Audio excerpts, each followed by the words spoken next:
Anthony, last year when the Cleveland Browns played the Jets, I started the 2-minute warning show saying, barring a catastrophic collapse, the Cleveland Browns are about to start a season 2-0 for the first time in a long time. We all know how that ended, so let's hope for a non-repeat. I smell a victory in the coming seconds. I smell a playoff berth for the Cleveland Browns. I smell another historic first half for Joe Flacco. We don't have to even talk about the second half because the first half was so damn good. This is everything we had been waiting for. We are just 2 minutes away from putting this game in the bag, clinching a playoff berth, and the Cleveland Browns and the city of Cleveland is about to go absolute apeshit crazy tonight in the best way possible. It's not over yet, so I want to caution everybody. There's 2 minutes left. It's a 17-point game. We've seen crazier things, but this is all essentially done, null void, playoff bound. No words to describe how happy I am. Anthony, take it away for a sec. Dude, gentlemen, ladies, Cleveland's going to the playoffs. Look, it's not going to be a repeat of next year, Mike. Let's get that talk right out of there. We don't have to worry. This defense is going to hold down no problem at all. I'm seeing the chat playoffs. I'm seeing the chat saying Earl's about to shave his head. We're all going to be gifted memberships. We're going 5-0. We're getting the Kool-Aid. It's going to be a great time. This is no better way to bring in 2024 than right now. It is the perfect way to start the new year. Little staffing update. G. Bush is still coughing up blood, so he is not going to be able to join us tonight. Earl is dealing with some family medical stuff, so send your prayers to Earl the Pearl. He could use them tonight. And it feels bad in a way, Ant, doing this without G and Earl, who bleed brown more than anybody else. But the show must go on. We wish those two well. And the Browns are about to clinch a playoff spot. It is unbelievable, and with all the injuries this team has overcome this season, with all the obstacles they've had to face, with all the emotions and the different things that could have crushed a franchise time after time after time after time after time, and give credit to Stefanski, to the players, to AB, to the front office, to everyone involved in this operation. The Cleveland Browns have found a way to prevail. They've completely flipped the script on what this franchise has been the last couple of years. They have turned into the team that creates their own luck, that gets the breaks, that finds ways to win the improbable situations. Hell, they've even turned refs into Browns supporters and gotten a few calls this season that they haven't had in the past. This is an amazing moment, and we are just minutes away, more like seconds away from a playoff berth. And if I had a bottle of champagne, I would pop it now.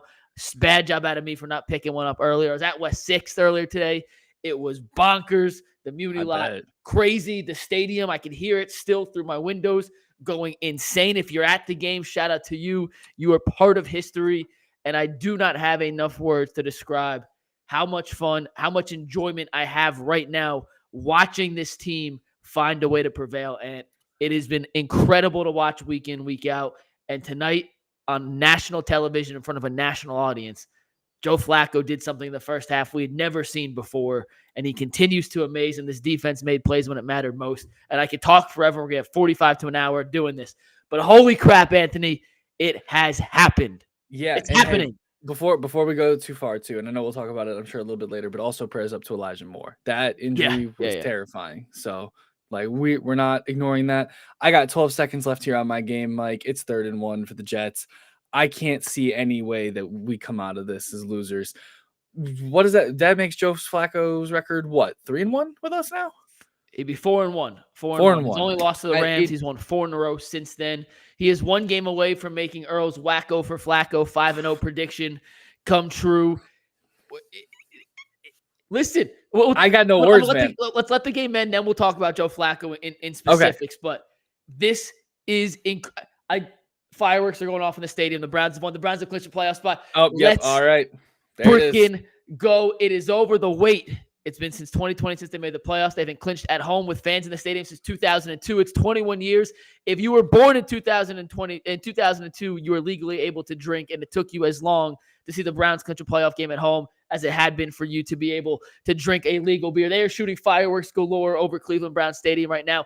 This is incredible. Joe Flacco has been the savior, the hero this city needs. Give credit to Deshaun Watson. Give credit to PJ Walker. Give credit to DTR for all filling in, stepping up heroically. Give credit to Jerome Ford and Kareem Hunt for keeping this run game afloat despite Nick Chubb going out in week 2. Give this receiving core credit for coming alive in ways that we didn't even necessarily expect. Trading DPJ in the middle of the season. Amari Cooper becomes the second coming of Jerry Rice. Give David Njoku some love for stepping up 128 yards in the first half. Unbelievable. This defense, and we can start anywhere, but the Cleveland Browns have clinched a playoff berth despite 3,816 injuries this season. It's what a fucking night. Oh, sorry. What a night. Hey. I'm sorry. No, hey. I'll pay the FCC fine, Steve. I'm sorry. What a night. Yeah, we're fine. We're fine. No, as somebody who has lived in this city my entire life, like, I love when the Browns are on top. And it doesn't happen often. It's only happened twice that I can think of in my lifetime. Once with Baker, once now. We're going to the playoffs. When this team lives and thrives, man, this city lives and thrives. And this city is so far behind Flacco. I was at an event where they showed a picture of Flacco and the entire bar lit up. Like, it is insane to think that after all those years, we'd be rooting for this guy. But I love it. It's insane. It is the most Cleveland underdog story. Come back. Anything you want to say. This is us. Like, this is this city. And I love it. I love sitting by and watching it. I love seeing the smiles on people's faces. Joe Flacco is having fun. And that is what's making this team fun. Listen, I said it last week. I said it on Twitter tonight. Like, the Joe Flacco we're watching play right now did not exist last year. It did not exist in 2021 or 2020 or 2019 or 2018 or 2017. Let's go back to 2016 to when he was competent. And this is the best football he's played since his 2011 Super Bowl run. Jason Lloyd put in our text group tonight. He goes, when LeBron James did certain things, he just shrugged and goes, well, shit, it's LeBron James. Joe Flacco has reached that level where you just expect him to make miraculous plays every series. And I want to ask you this. I have been watching football I'm 30 years old. Been watching football for as long as I can remember. Any team, college, NFL, high school. I've never felt less afraid on 3rd and long than I do with this current iteration of the Cleveland Browns. On the opening drive, they get the pass interference, 2nd and 15. It's 3rd and 15. Like, oh, Flacco's going to complete a pass. They're going to get that first down. What do? 36 yards to David Njoku. Same drive, 3rd and 9. I'm not sweating. I'm like, they're going to get that. I'm not worried. I am so confident in this. And now, listen, the second half was not pretty, and we'll talk about that in a sec. But overall, I have no this is the second-ranked pass defense in football, and Joe Flacco threw for 296 freaking yards in the first half. It makes sense. The last time the Jets allowed a 300-yard passer was Tom Brady 755 days ago. It had been nearly two full years plus some since there was a 300-yard pass, and Joe Flacco did it in the first half. Yeah. Like, come on. Are you – how? What? Why? I don't get it. If it Joe felt Flacco like anything fever and if Flacco fever was like a deadly disease, Cleveland would have a living population of 6. Like, that's it. It would take us all out, and I'd be the first one to die with it. I love Joe Flacco. I'm going to name my first kid Joe Flacco Lucas. Flacco McNuggets Lucas. Dude, if I had an old quarterback's jersey, I would have gone down to the stadium just to trade it in for a Flacco one today. That trade-in was an awesome idea. I wouldn't have thought twice about it. He might not be here next year. I don't care. I bought an Austin Hedges jersey. I know what I'm getting myself into, and I'll wear it with pride. If the Browns win the Super Bowl, I'm getting Joe Flacco tatted on my back. I don't know about that. Yeah, I will. Listen, I don't have any tattoos.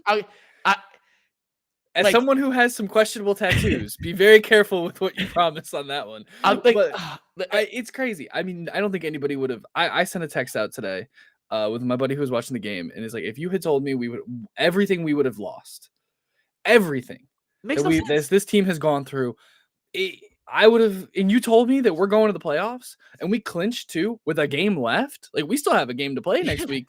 That, I mean, I guess we can go for the division if the Ravens lose tomorrow. We'll but see what happens on Sunday. Yeah, we'll see. We'll see what happens. But I would have laughed you out of the room, and I'm laughing you out of a room for a football take. That's a bad take, but it happened. It's insane. I don't know how who to give all the credit to. I think Stefanski deserves all the flowers. I think Flacco deserves a lot of it.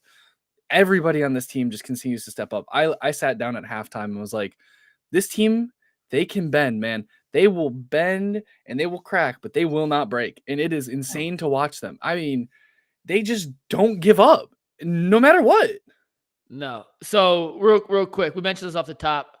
G. Bush is still coughing blood. Earl is dealing with a family medical emergency. So make sure you guys send your well wishes to Earl and G. Bush. I know they'd want to be here as much as anybody, but unfortunately, family and health comes first. So they are out tonight with that. If you're a long-suffering Browns fan, this has to be the most satisfying moment you've had in the last 2 decades. Like, I wasn't here in 2020. Y'all know that, but I can't imagine that 2020 season was as satisfying at this point as this was, just based on the fact that it was COVID. Everything was, the world was in disarray. You couldn't celebrate because everyone was in quarantine. You couldn't fully enjoy the home atmosphere and the crowd of a city fully engulfed in a football team. You didn't have the characters like you have now with Joe Flacco and a lot of other guys on this team. I just have to imagine, and I feel so happy for everyone out there who's been through decades of disappointment to get to this moment. Like, if you're in the chat, and I know you're watching the chat, so please keep an eye out for this, but did anyone cry tonight? Oh, G's crying. But like, what percentage? You think 20% of Browns fans? Is it more or less? Like tears of joy, tears of joy and emotion to see this. I'm gonna put it up there in like the 60s, 70s. 60s? I've already gotten multiple texts from my friends around the city that says they're crying. I mean, this team means so much to this city. It always will. In the emotion behind it, you're right. In 2020, like there was a satisfying feeling, but even like I was working at a bar. We never packed the bar for those games because we couldn't. There was seating limits and all that stuff. This is it. Like, this is their moment. And I've seen videos from the Muni lot. I drove past the Muni lot today going home. It was lit. It was packed. It was 2:30 in the afternoon. Awesome. It was packed.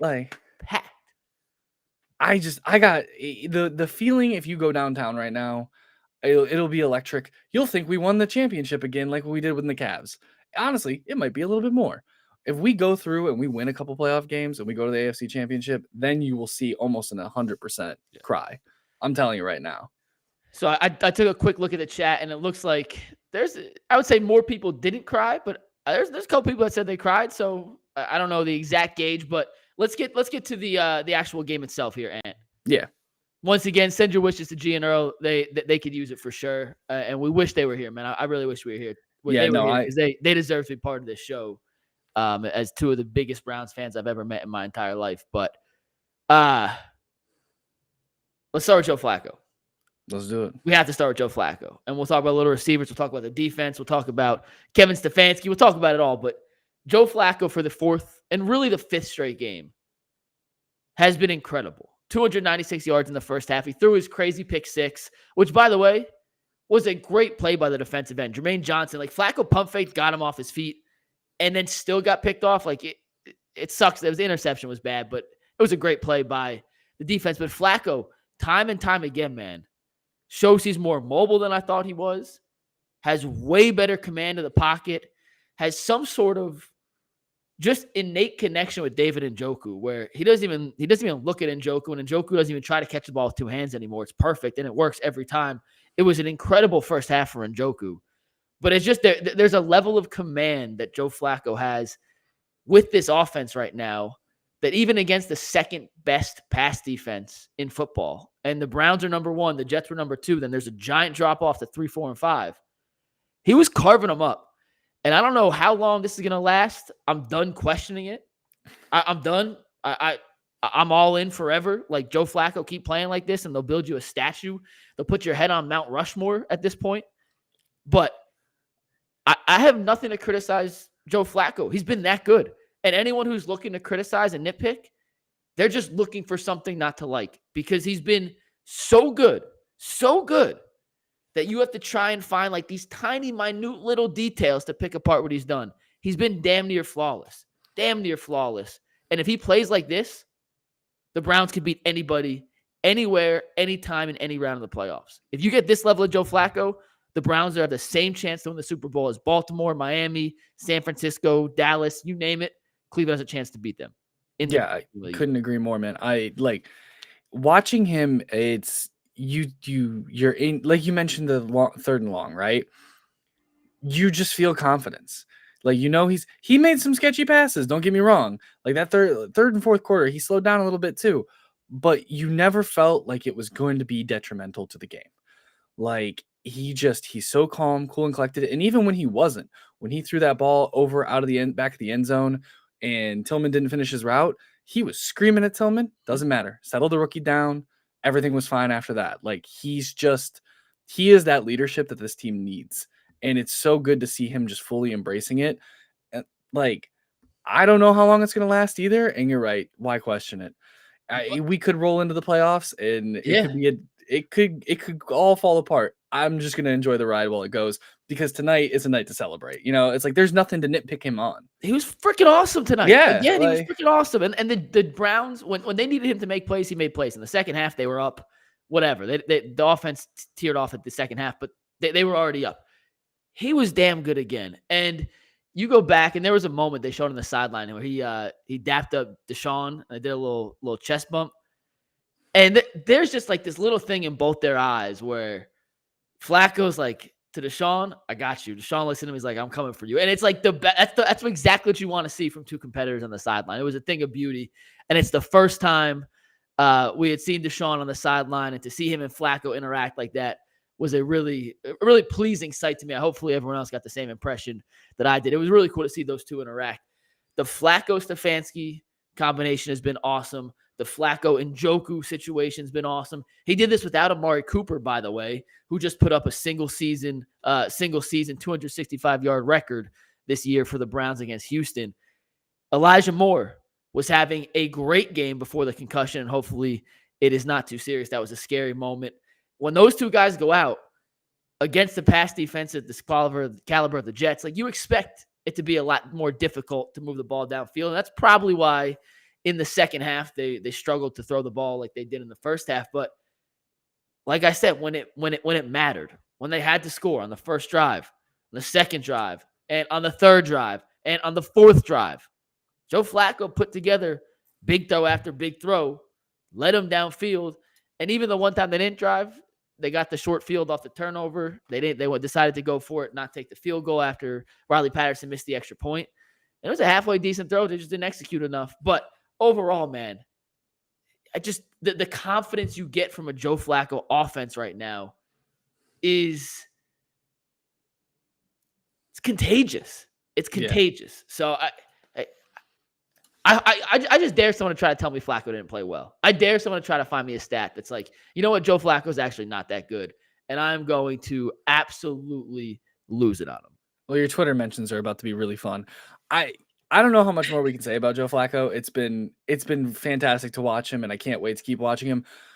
We'll get into other stuff here. I just gotta give my real quick. Shout out to G in the chat. G, we miss you, brother. Hopefully you are feeling better. Hopefully your throat is healing up here. We need you back. We miss you not only on the post-game show, but on UCSS. And we have a special surprise when you get back next week. So get well soon, my friend. And hopefully you have a voice to talk and join us for a Week 18 victory show, and then at least 3 or 4 more in the playoffs. Gee, they called in the fourth stringers, man. We need you back. So rest up for real. All right, Mike, where do you want to go next? Because I got something I got to say. Jerome Ford's got some hands, man. Yeah. Him catching was great to see. Now, if he could hold on to the ball a little bit better, I'd be happy about that as well. But watching him score those early touchdowns, I was pretty excited. Yeah, I thought he ran the ball as well as he has in the last 5-6 weeks. The Browns, as a team, rushed for, I think, 111 yards in the game. 127, Kareem Hunt had 31. Pierre Strong had 29. Jerome Ford had 64. if you get 130 rushing yards on top of whatever they're doing in the passing game, this is a team that nobody in the NFL wants to face. It was actually one thing I was surprised about in a good way was the offensive line, which still did Flacco get sacked? I don't think he got sacked, did he? I'd have to check the box He got score. sacked I once. don't He got think sacked so. once. So another stop performance from the offensive line. But for an offensive line that we have, I think rightfully called out the last couple of weeks for not playing up to their caliber, I thought played well today and opened up some running lanes that we just hadn't seen the last couple of weeks, and especially to the right side where James Hudson and Wyatt Teller kind of manned the show. And we kept hearing Jason tell us all week, hey, the Browns think James Hudson is their best run blocking tackle. Like, he's the guy, even with Conklin, even with Jed Wills, with DeJuan, James Hudson's their best run blocking right tackle. Today, he showed glimpses of that. And they don't have to be great in the run game if you have Flacco throwing for 330 yards. They just have to be competent. And they were more than competent tonight. I liked what I saw from Pierre Strong, minus the fumble. And we keep saying, why does he get more carries? Well, maybe ball security is an issue with him. We don't see it in practice, but he got a couple carries, 4 carries for 30 yards. And the fumble, Jerome Ford was efficient. And Kareem Hunt, once again, the best goal line back in football. And so you combine a dangerous passing game with just a competent running game, and the sky's the limit for this offense, especially, and this is key, when you have a guy like Kevin Stefanski scheming guys wide ass open and having a finger on the pulse of how the game should be called. I thought he did another really good job today. And I didn't even really care about them going for it on 4th down. Like I when they could have kicked the field goal, I was a didn't really little care. I was worried fine with it. because we had just missed the extra point. And I'm like, oh man, do they have absolutely no faith in Yeah, this guy? I think if Dustin It is what Hopkins it is is. there, I'm assuming they kick that field goal. I feel like that's a purely I have no trust in this kicker. I got to go for it situation. So Yeah, I made a joke. I was like, are we going to go for only 2-point conversions because we don't know who this guy is? But I also just think it's interesting to point out too. Jason said earlier on today's show, like, it drives the fans crazy, but Stefanski loves to use the pass game to open up the run game. Yep. And today was a perfect example of that. Started out gunslinging, and then Ford just ran it all over. And it was great to see as someone who never really paid attention to like which came first, the chicken or the egg. Yeah, well, it goes both ways. Like, you can use the pass to set up the run. You can use the run to set up the pass. I think a lot of it comes with what you're better at. And in this case, right now, as currently constituted, if you have Nick Chubb, different story, obviously. But right now, with Flacco versus Ford and Kareem Hunt, you're a better passing team than you are a rushing team. So, yeah, you got to do what you do best, even if that goes into what the other team covers best. Let's talk about the defense for a second, and then we'll come back. We'll loop back to Stefanski and just what this win means in totality for this franchise. And Joe Flacco, Deshaun Watson, the running backs. Nick Chubb was the guitar smasher, by the way, which was awesome. It was the perfect dog pound captain for the final home game of the season. The Browns, by the way, went 8-1 at home. Their only loss was the DTR start to the Baltimore Ravens. The home crowd and the city of Cleveland showed up in troves, and the support was much needed. They've actually been really good at home under Stefanski if you look at his entire career. But defensively, the Jets came out and scored on the first drive. They marched down the field. Breece Hall had like 27 rushing yards. Garrett Wilson beat MJ Emerson. And then Breece Hall caught a little crossing route and essentially walked into the end zone. And I'm sitting there. I'm like, oh, no. Yeah. Like, oh, no. Like, don't tell me this is the day the defense is going to lay an egg. And after that opening drive, and we've seen it a couple times where the Browns give up an opening drive touchdown, think the San Francisco game, and then they make adjustments and completely clamp down. They did that today. And Trevor Siemian afterwards looked like, well, Trevor Siemian, who's super ass. He's not just bad, but he's like super ass bad. And Ronnie Hickman, shout out to Andrew Berry, the undrafted free agent, with a pick 6, a massive game-changing, even momentum-swinging play early, because once the Browns went up 2 scores, the Jets never felt like they could come back into it. Myles Garrett got his sack. His impact was felt all over the field. And the Ronnie Hickman, I'll let you go in 1 second, but the Ronnie Hickman interception, I kept seeing all these TJ Watt's defensive player of the year because he has more sack stats, and Myles didn't have the traditional numbers, yada, yada, yada, yada. Go watch that Ronnie Hickman interception. That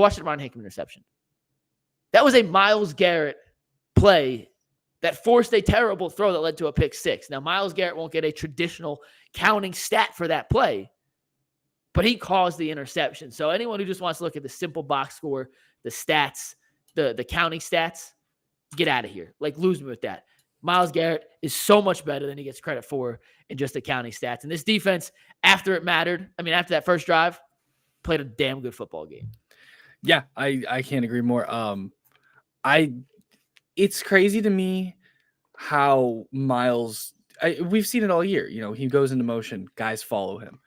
And he was winning that 1v1 matchup the entire night against I believe it was the left tackle. I can't think of his name. Mekhi Becton. Yeah, he finally got his holding call, at least. I'm sure there was more that they missed, but he did finally get his one holding call.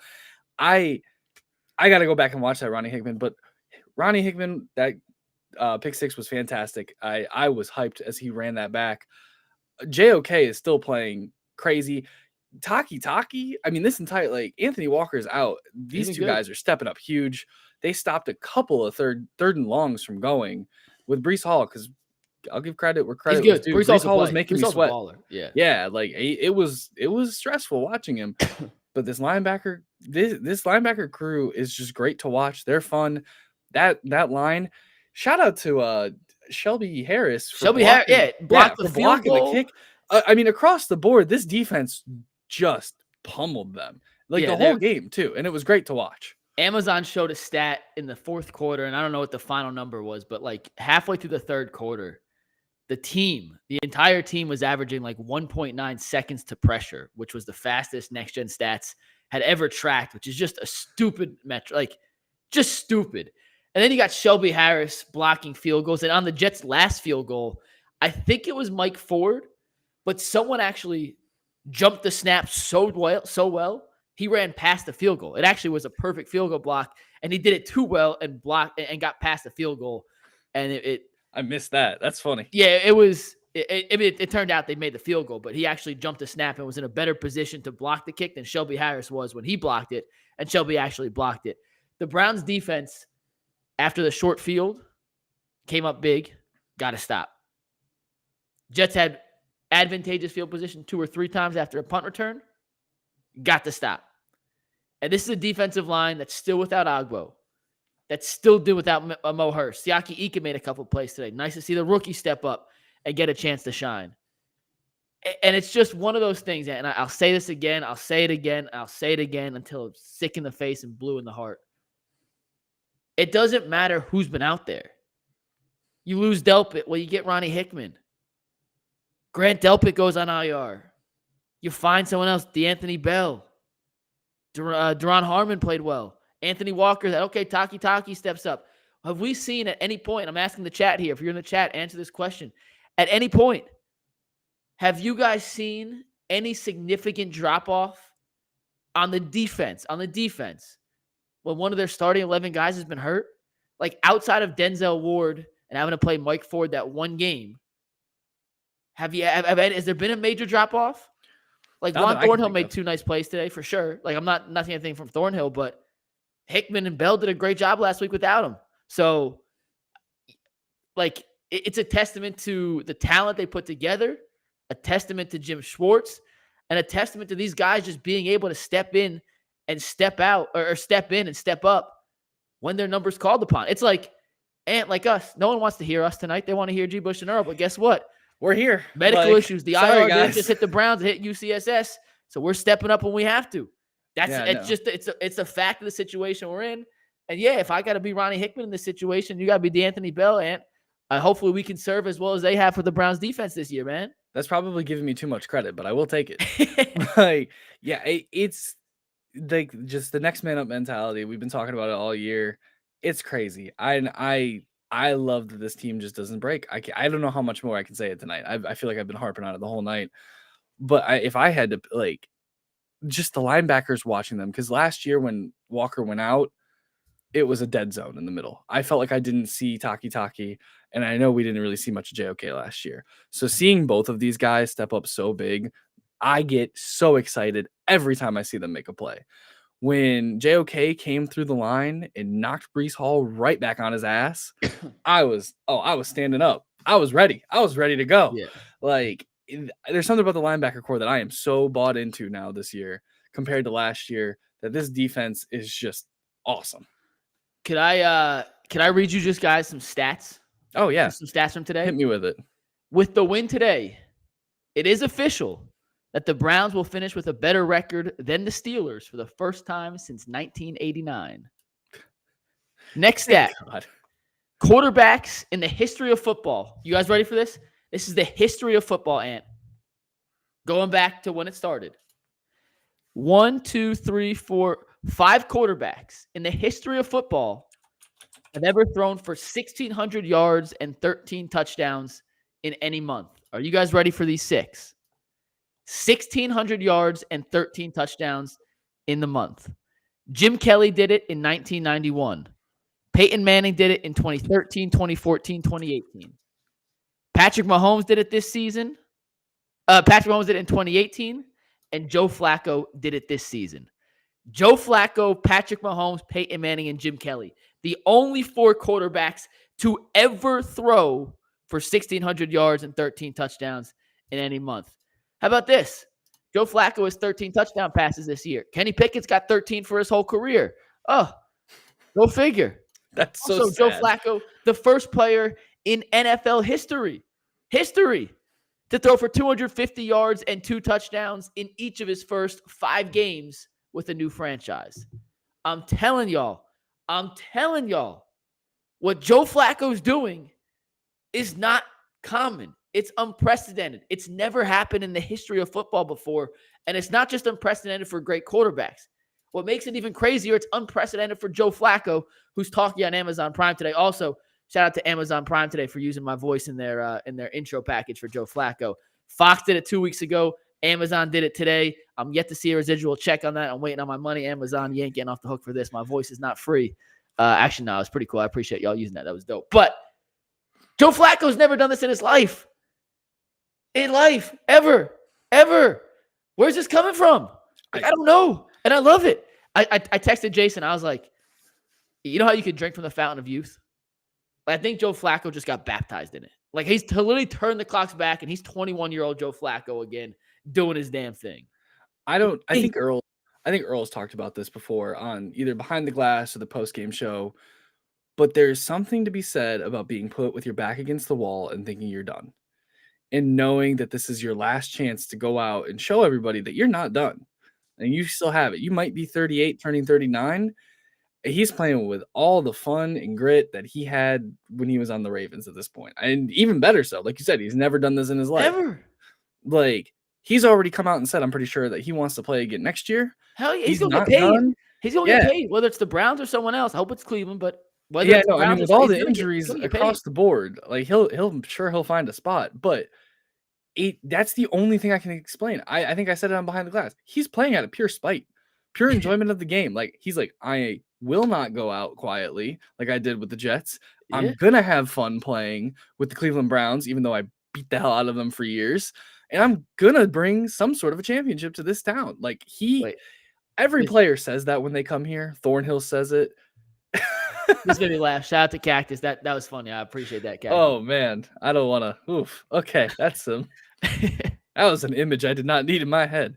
But I lost my train of thought on that one. But he won't go out quietly, just like this team won't. And I couldn't be more excited to have him here. And you know what's awesome? Like, the Jets as a team have 11 passing touchdowns this season. Joe Flacco is 13 in 5 games now. So you can look at their whole revenge game factor and whatnot.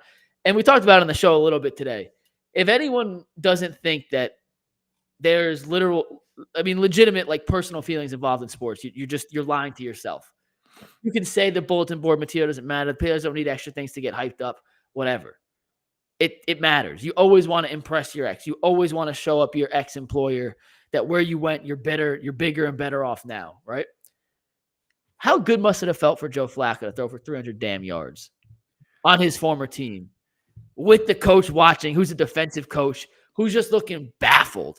I mean, he looked like his head was in a damn circle, Ant. And you remember the meme in The Hangover with Zach Galifianakis when they're going down a win and he's got all these numbers. Oh, yeah. That's what it looked like when Robert Saleh was staring at Joe Flacco. Like, what kind of coverage can I pull out of my big bald head to figure out how to stop this 38-year-old magician? And he had nothing. He had nothing. And Joe Flacco had to be laughing when he got back to the sideline that this team didn't even give him a call. And what's funny, Jason put it out perfectly today. Aditi said it as well. I actually get why the Jets didn't call him back. But guess what? Rationale doesn't mean a damn thing when it comes to emotional and sports. Rationale goes out the damn window.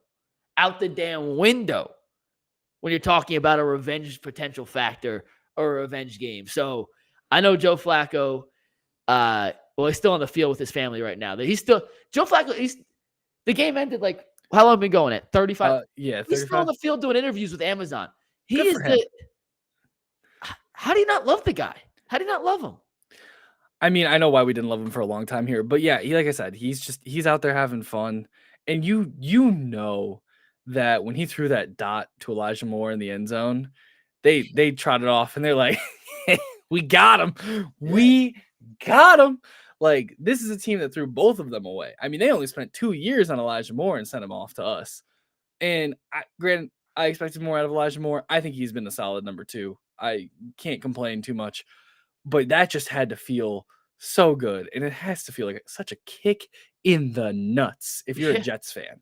Yeah. Watching these two guys, you're like, all right, fine. They're trash. Get rid of them. We're bringing in Aaron Rodgers, and we're going to have this elite team, and we're going to go Super Bowl. And then to watch the two guys you threw away clinch the playoffs on you is got to be something that's a pain that only Browns fans probably would understand. It's just, and we started with this, and I can't say it any more loud or clear, but this team is special. There is something different about this 2023 Cleveland Browns team than the other 31 teams in the NFL and the other 32 teams in the NFL last season, the year before, and the year before, and then maybe going back to 2020, I'd have to think about and figure out a equal comparison. This team has a chance to finish the year 12-5 with 4 different quarterbacks, with 3 offensive tackles out, with arguably their best player, Nick Chubb, gone from week 2, with wide receivers that have gone up and down, up and down. You have one consistent in Amari Cooper and everything else. David Njoku is tight end, but from a receiver standpoint, everything else has been up and down. Your defense has been as solid as you can be. And you changed coordinators and philosophies completely from last year. So everything you did last year, you were learning a brand new system in the span of less than 12 months, completely flipped the script. There is, I want to use the word magical, but if you look at teams that get hot at the right time, the team that wins the Super Bowl often isn't the best team in football that season. It's a team that gets the hottest coming right into the postseason. Right now, there is not a team playing better football in the NFL than the Cleveland Browns. I stand by that. It ain't the 49ers, who just got smacked by Baltimore last week. You could say it's Baltimore, but the Browns beat Baltimore, and I ain't scared of them at the moment. You could say it's Miami. I'm not sold. What I am sold on is this offense with Joe Flacco playing complementary football with this defense. With Dustin Hopkins back, please, because Riley Patterson, I don't trust you. You got to earn my trust. I don't got it yet. You don't have it yet. That shank on the extra point did me a little dirty. But when Dustin Hopkins gets back, that's another layer of complementary football. This special teams unit is damn good when healthy. And you combine all 3 of those things with a deep roster and a smart head coach. Is he perfect? No, he's not perfect. No coach is perfect. He's a damn good head coach. And you have all the components of a Super Bowl team, Ant. And it's one thing to say that before the season starts on paper. Mm-hmm. As we know, football is not played on paper. It's played on the field. And through 16 games now, we have seen this Cleveland Browns team come together in a way you don't often see professional teams come together. And that's why I have more faith in this Browns team now than I've had at any point this season. It's a special coming to Jesus moment. I'm serious. Yeah. Like all the stars are aligning. It's the solar eclipse that happens in Cleveland once every 70 years. Well, This might be the once in 7-year chance. AFC's down. Joe Flacco's playing like Tom Brady 2.0, but he's more mobile. Let's freaking get it. Let's do it. Let's go.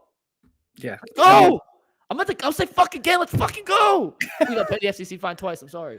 It's fine. Don't worry about it. We're good on. I think we're covered on YouTube. But is this UCSS after dark? Yeah. Oh, 100%. It's a Thursday night game. Midnight. It's a Thursday night game. I'll help you pay. Fuck it. We're in. But right, stop. Before we actually get in trouble. Yeah. No. This team plays with so much heart, and it's so fun to watch. I mean, I don't know the X's and O's of football. You all know this, who ever watch UCSS. I'm not going to sit here and tell you why it's working from a football analytical standpoint. I just can't. I'm sorry. But watching this team as a fan, as a human, as somebody who loves and lives in this city and just loves the atmosphere of always being downtown, these guys get it, man. I mean, there is not a lot of teams that I have seen play with a lot of heart like this to overcome so much adversity. And it makes it so fulfilling to watch them win. Like, I want to see them win it so bad this year. And I can't even express it in words. Yeah. Like, watching them come out and they love being there. They love the crowd. They love the city. They embody everything we are. And yeah, they're just badass. Like, it's a great time. And here's from Earl. Let's check in with Earl. And like I said, make sure y'all send your prayers to Earl and G. Earl's dealing with a little bit of a family issue. G's recovering from a throat injury. I don't know how else to say it. G, if you want to put in the chat of how you describe your medical condition right now. I don't know how to say it beside a throat injury, but that sounds real suspicious. But I swear it's not anything. Yeah, you get what I'm trying to say. It's not what you think it is. G's just got a little under the weather throat issue. So with that being said, Ant, we need the UCSS fan to show up big tomorrow. We got a Victory Friday show in a way we have never had before. And in the history of UCSS, which is not super, I'm sorry, G, I know it's paused. I'm sorry, dude. You know what I was trying to say. Stop. He's not the throat goat. Stop. G. Y'all, we're gonna get in so much. They're gonna be like, Anthony and Mike are never allowed to do a show again together. By the way, like, it's just if it's the two of them, cancel the show. It's over. No, I'm sorry. Listen, G will be back next week for sure, and Earl will be back soon. But we are sending our well wishes and prayers to both of them. Well, we haven't had a playoff berth yet since this has been a show. We'll get to do a playoff show now, no matter what. Hopefully, we get to do 2, 3, 4 playoff shows, no matter what. What matters here more than anything else is that at the end of the day, we have a better record than Pittsburgh because you know what? F Pittsburgh. And two, I can't imagine a scenario where this all comes crumbling down without this team putting up a fight. And in the playoffs, anything can happen. You see the Chargers blew a 27-point lead last year. Anything can happen in the playoffs. But I'm looking around the AFC, and I'm not sure there's a team with a better setup or a better situation for success than maybe Baltimore, but I don't even love Baltimore, than the Browns. And whether you have to rest guys next week, play them next week, whatever, you're either the 5 seed, the 2 seed, or the 1 seed. That's the only 3 you can be, the 5, the 2, or the 1. We'll figure out what the Browns have to do after we see how the Baltimore-Miami game goes on Sunday. But could you imagine a world where the Browns are Super Bowl champions, Ant? Because day by day, I'm starting to think it's even more and more and more and more realistic. And I said it earlier. I'll say it again. The Browns Super Bowl, I'm getting a Joe Flacco tattoo. Look, done. man. First off, that'll be your first tattoo. So I'll come and I will be there for you during that because that's a special moment. I thought about what it would be to be Super Bowl champions when we went to the playoffs in 2020. And I didn't have as high hopes as I do this year. This year, it feels real. It feels like it genuinely feels like this could be the year. I was talking to a buddy of mine earlier. Shout out to Nick. I know he watches the post-game shows sometimes. And he was like, this is our underdog year, man. It's fate. Like, we have gone through everything. We've earned this. Yeah. And I'm looking around too. I don't think an NFC team is winning the Super Bowl this year. I don't think any. And I it's don't not. think I mean, San Francisco. When they're going to be our. Yeah, is it'll the be best, them but yeah. if any. But I don't. I see it coming down to us and the Ravens, and I'm taking us against the Ravens. I'm taking it as a bloodbath against the Ravens, Can but you I got imagine us coming the out of it. Joe Flacco Cleveland versus Lamar Baltimore storylines we would get for a playoff matchup? We're getting a Like, little ahead of ourselves, but boy, would I would pay let's do money it. to see Like, that. are Yeah, we I really? would. Like, I would pay so much money to see that happen. I don't even think. Like, are we really getting that far? I mean, yes. Like, yes, we are. But at the same time, all the Browns have to do in the playoffs is beat whoever wins the AFC South. Yeah, exactly. Right? They've already beaten all those teams. They've beaten Yeah. Jacksonville. They've beaten Indy. They've beaten Houston. Just got to do it again. And they're playing better now than they were earlier when they faced some of those teams. Look, my dream Super Bowl is the Lions and the Browns this year. Yeah, I want to be in a perfect world. Like, We beat that's what I want to Jacksonville, see. then we beat Baltimore, and then we face Detroit in the Super Bowl. That is the perfect world. Beat Detroit out of the Super Yeah. Bowl because sorry, Detroit, we're taking that trophy. We make it that far.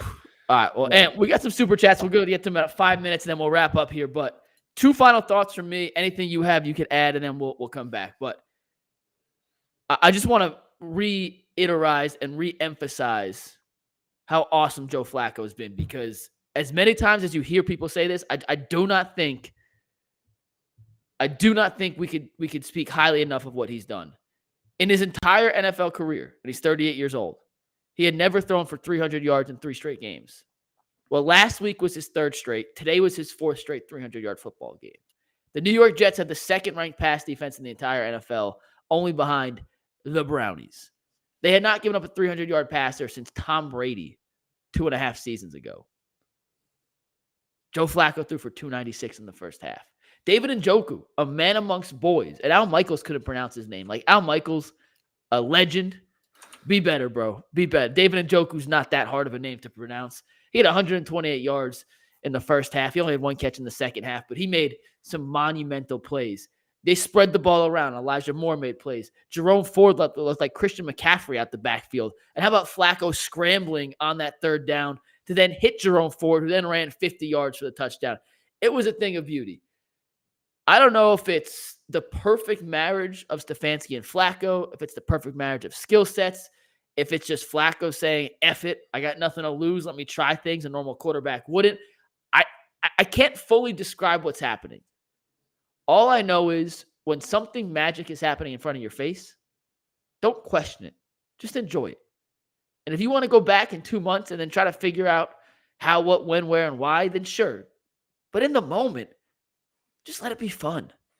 And Joe Flacco in the last 4 weeks has led this team to 4 wins. He's helped them clinch a playoff berth. He has done everything you could have asked for and then some. And until he's not doing this, let's stop trying to figure out how long it can last and just enjoy it till we don't have it anymore. And hopefully that's in 2 years after he re-signs with the Browns and it all gets worked out in the back end. And secondly, and I said it earlier, I'll say it again, Myles Garrett is your defensive player of the year. There's not a damn question in my mind. You could look at all the normal counting stats you want, and I'd like to crumple them up in a piece of paper, throw them in the fire, and throw that burning trash can off a tile building. He makes impacts on every play. He gets the quarterback quicker than any other player in football. Teams scheme completely around him to make him as negative an impact as possible, and he still makes an impact.